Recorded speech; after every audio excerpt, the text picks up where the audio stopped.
and welcome to another Table Talk. I'm Dan, and joining me today is Adrian Munro, the CEO of Richmond Wellbeing. Welcome, Adrian. How are you? Thank you. Oh, great. Really great to be back. Super happy to have you here. What are you bringing to the table today? Well, I thought we'd tackle the issue of what's a fear, what's a phobia? What do they mean? What's the difference?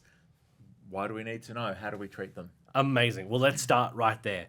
What is the difference between Okay. a fear and a phobia? Excellent. So a fear is, as people know, it's when, look, I'm a bit afraid of something and I avoid it for various reasons in my life. A phobia is when it goes to the really extreme where there's actually no logical, rational reason why you should be so afraid, but you are so afraid of something to the point that it impacts your decisions and the way you live your life. Right. So this is where we need to unpack it because some of it's reasonable and some of it's not. So I don't particularly like heights, but I still go on an aeroplane. You know, I still clean out the gutters when I need to. So I'm really sensible, really cautious. Now the funny thing is I'm not afraid of the water and going out a long, long way. And this is one of the interesting things is there's no such thing as normal or you know, what I might be afraid of may be totally different to you. And that's totally fine. But if you look at bees, I'm petrified of bees and I will run because I'm highly allergic. Oh, well, when I get that stung makes by sense. a bee, it's a big deal. Yep. So that's totally logical and rational. But there are some fears that people have, like people might be afraid of large public spaces. People could be so afraid of spiders they're cleaning their house 4 times a day.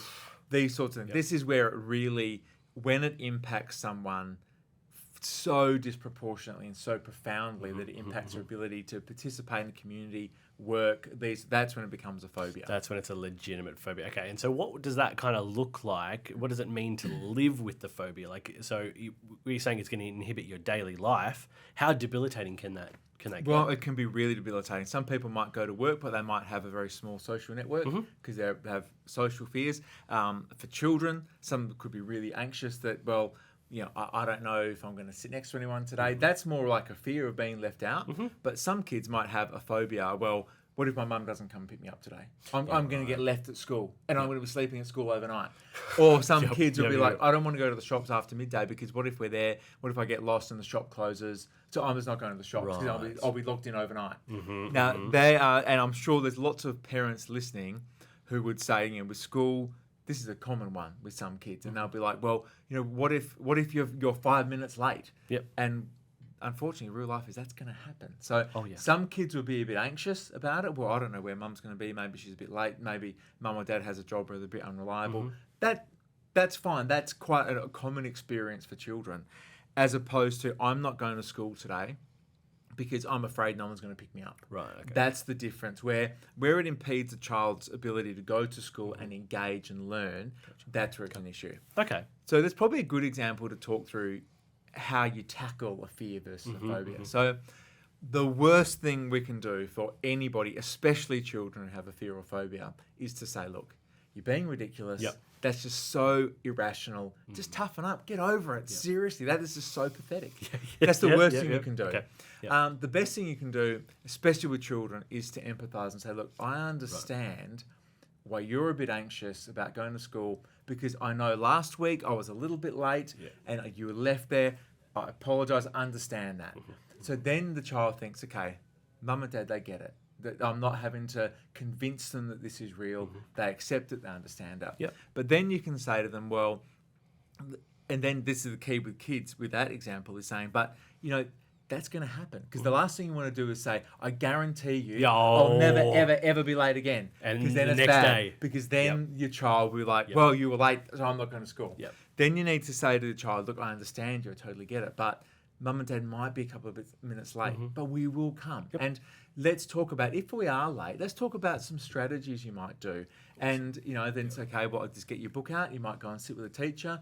Might go and just sit with one of your friends. So try and give your kids some things they can do to respond so they don't sit in there catastrophizing. Brilliant. Okay, and so correct me if I'm wrong. What I'm hearing is a phobia. There's a certain amount of irrationalness to it. Yes. Is that what the kind of difference, or part of the difference between Yeah. fear and a phobia is? Yeah, so if someone says, I'm really afraid of heights, therefore I'm never ever going to go on an aeroplane. Yeah. Okay. Or I'm really afraid of social situations, so I'm just not going outside the house. okay. Or I'm afraid of spiders, therefore I'm going to clean my house 5 times a day and I'm not going to anybody else's house because they might have a spider there. So it's really disproportionate, irrational, and impedes someone's ability to live. Brilliant. Okay, so let's stay on phobias. So, are there many different types of phobias? I assume there are. Yeah, look, the main ones, speaking in public, heights, spiders, social situations, but then there can be, it kind of gets similar to kind of OCDs where people are, washing their hands similarly, Afraid of germs. repeatedly, yeah. So, but they're probably the main kind of phobias. Some people are afraid of big, large open spaces. Some people are afraid of going out in the ocean. So they're the main ones. And it's really interesting about how some people, and it's important for the listeners to know, some people may need to go and see a psychologist to work through it. Yep.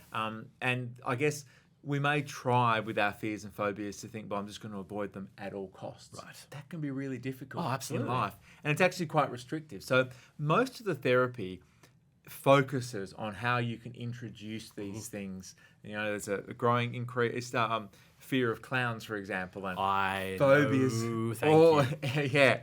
So it's about, therapists are really good at kind of talking to people and trying to understand where they're coming from, but then ultimately trying to expose them to what they're afraid of just in small bits to try and increase it, because it's not very good in life thinking I'm going to go through life and just avoid this whole range of things. And it's also quite disempowering for people. 100%. I just don't go to circuses. That's what I do. I stay clear of circuses and sleeping bags. They're the two things for me. So what the sleeping bags? What's the phobia? I guess it's a little bit of claustrophobia. I Okay. guess. So is that a phobia or is that a fear? I would never go caving. I don't like confined spaces. I don't even want to talk about And it. even underground, I could never do mining underground, because if I was however hundreds of meters underground, I would be I would not be good in that space. But I would not do caving. So is this a fear or is this a phobia we have about Oh enclosed spaces? yeah, well, I don't know. That's a good question. Gee, now you've really confronted me, because I would. That's what I'm here for. Yeah, well, I mean, I'd play in a cubby house with my kids and those sort of things. So, I mean, I'd still get stuff from under the bed. But if I was going caving, I did it when I was in my teens and was really uncomfortable. I probably wouldn't do it again. I just don't like feeling restricted to the point that I can't even breathe properly. And We need to move on. I actually am starting to feel uncomfortable. Yeah. Okay, so what are some of the warning signs of a phobia? yeah, so when people become really anxious, people might even have a panic attack. Yeah, okay. But it's interesting but I guess that's the thing, is it can be different for different people. But increased anxiety, so that would be like if you're coming up to something, you'd notice your heart's racing a bit, your blood pressure's going up a bit, you might get a bit sweaty or clammy. So noticing the physiological changes, and some people all the way through to having a panic attack. Yeah, right. But for some people, they would just be consciously or subconsciously avoiding something because they think, oh, well, I'm not going to go to that friend's house because there's going to be lots of new people, and I just don't do crowds of new people. So when you start avoiding situations and when it starts really inhibiting your life, they're the other warning signs. So it's quite a range from the physiological reaction through to how we're thinking and then our actions as well. So thought patterns, actions, and the physiology is quite a mix of things. Right. And so it all kind of needs to culminate to it being illegitimate, Yeah, and inhibiting. it'll look so different for different people. So some people might have a panic attack when they get somewhere, but then they're totally fine. Yep. But some people will not have any of the physiological changes of anxiety or panic attacks, but their thought patterns are constantly this internal dialogue. Their mind is saying, "Oh, I shouldn't go here. This is going to be bad." So that's important for the family listening today, is that the warning signs are very different. It can be physiological, it can be your thoughts, internal voices, and your changes of behaviour. And this is where family and friends are really good to say, look, I've just noticed over the last year, you're just behaving a little bit differently. I've noticed you're avoiding these sorts of things. You aren't doing these. And that can be really valuable for people. Absolutely. 100%. All right, so let's finish it off. Let's bring it practical. So what kind of steps can a parent take to kind of help their child who, they might think has a phobia, or, the kid's like, I have a phobia of this. What are some physical or practical steps a parent can So take? definitely true. Parents know their kids better than anyone. Yep. We need to be really proactive. And if you're noticing just even small changes with your child, have a chat with them. Don't wait till it's a full-blown phobia to have that. Have those conversations with them. Absolutely understanding and empathy.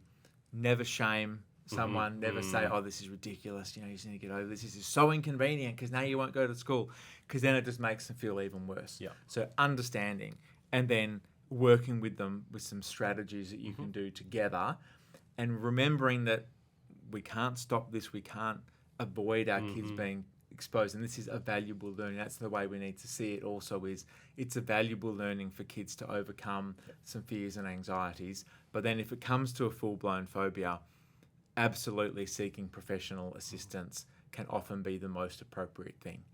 But as with most things, these things often progress. So being across it early and getting help really early, but understanding your kids, having those conversations, supporting and coming alongside. And that's the balance of parenting. How do I support and come alongside, but also I can't protect you from everything. Absolutely. So you've got to get out there, and this is life. Oh, So- sure is. It's such a tricky balance. But look, this has been incredibly helpful. It's been helpful for me and my fears and my phobias. So thank you Are very you going to much. sleep in a sleeping bag tonight? Probably not. Probably not. I'll still just keep it blank. Well, I'm not going caving anytime No, soon. thank you. I will not see you there. But thank you so much for joining us on Table Talk today. Thank It's you. been Adrian Munro, the CEO of Richmond Wellbeing.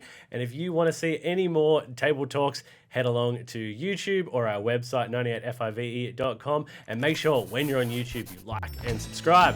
We'll see you next time.